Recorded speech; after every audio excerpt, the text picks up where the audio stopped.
একসময় বরাকের জলস্তর বাড়তে থাকায় প্লাবিত হতে থাকে বিস্তীর্ণ এলাকা। এতে স্তব্ধ হয়ে পড়ে জনজীবন।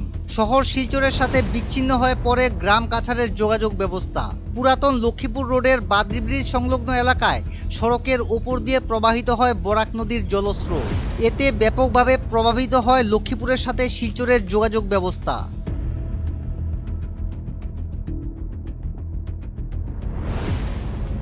একটা সময় ধীরে ধীরে শান্ত হতে থাকে বরাক নদীর জলস্রোত, স্বাভাবিকভাবে ফিরতে থাকে শহর শিলচরের জনজীবন। তবে যারা পুরাতন লক্ষ্মীপুর রোড বাদরি ব্রিজ হয়ে লক্ষ্মীপুরে পাড়ি দেওয়ার চেষ্টা করেন তাদের করতে হয় বাধার সম্মুখীন। কারণ পুরাতন লক্ষ্মীপুর রোডের বাদরি ব্রিজ সংলগ্ন এলাকা হয়ে প্রবাহিত হয় বরাক নদীর জলস্রোত এবং শনিবার পর্যন্ত দেখা যায় একই দৃশ্য। এমন অবস্থায় যারা শর্টকাটে শিলচর থেকে বাদরি ব্রিজ হয়ে লক্ষ্মীপুরে পাড়ি দিয়েছিলেন তাদেরকে পুনরায় ফিরে আসতে হয় শিলচরে এবং বেছে দিতে হয় ৩৭ নম্বর শিলচর মণিপুর জাতীয় সড়ক।